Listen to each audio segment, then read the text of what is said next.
Okay, my name is Tony Cataldo, and I have another interview, the Desi-Drvr driver, who, what, when, where, and why. And this gentleman has a story, and what is your name, sir? My name is Steve. Okay, and what happened there, Steve? When I was 16 years old, some friends of mine and I were driving to a holiday party, Okay. and a drunk driver ran a red light and broadsided me. Okay, My car spun. you were driving? I was driving. Okay, wow, that's wonderful, huh? He hit me right behind my driver's door, Ouch. spun me a full 540 degrees around the intersection, Oh, wonderful. and I came to holding my hand to my head, which was bleeding profusely, Oh, man. in the middle of the intersection, wondering what happened. Wow. And I looked at my friend and realized that I was bleeding all over myself, and I said, "We need to go to the hospital." And Yeah. he looked at me and says, "You can't drive anywhere." And I'm like, "Well, then you drive." And he's like, "No, your car is not going anywhere," because my car was now Yeah. angled. A C. Yes, it was not The straight letter C. anymore. Wow. This happened the night before Thanksgiving, Mm-hmm. back in 1980. Okay. And So that's the what happened. Okay. And when was that? You just told me when and what year? 1980. 1980. Okay. And who, what, when, where was this? It was in Pennsylvania, Pennsylvania. a little Okay. town called Levittown, Pennsylvania. Okay.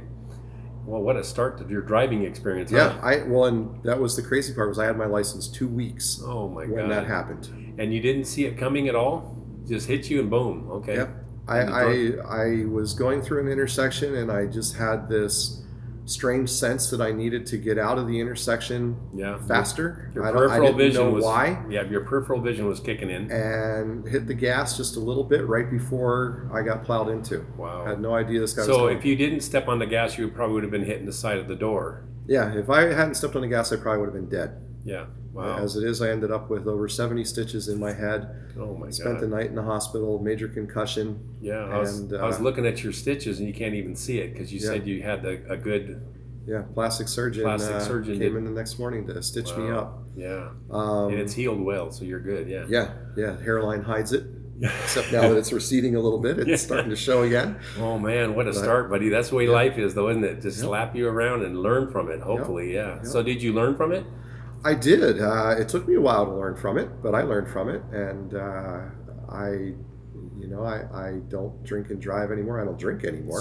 So we know we kind of know what this answer, but I got to ask you, why did it happen, Steve? The other person, What caused it? the other person ran a red light, speeding. He was doing 65 and a 35, trying to beat the yellow or beat But his. was he drinking? Yeah. Oh, he Okay, was. well, you there's think an that open- might have impaired his there judgment was a an little open bit? bottle of Jack Daniels on the Oh, floor of my- his car, Wow. Yeah. I wish he probably wish he never did that day, huh? and he walked away without a scratch. Yeah. Yeah. The bad part about it is he probably didn't even feel nothing. You know what I Yeah. mean? I'm just saying. Yeah. I hear the interviews that I have here. They're oblivious to what's going on and the repercussions of what everybody feels. Everybody else. Yeah. The fortunate part was there were two other kids in the car with me.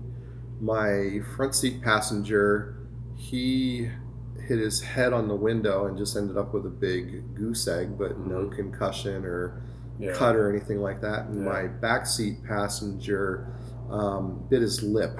Ouch. So it wasn't a bad Yeah. cut. He didn't require stitches, but he took a nice little chunk out of his lip. Well, you have a lot to be thankful for. I'll tell Yes, you sir. that, because if you Especially didn't since step it- on the gas, you'd have been done. Especially since it happened the night before Thanksgiving. And you were So 16, man. That's 16. crazy.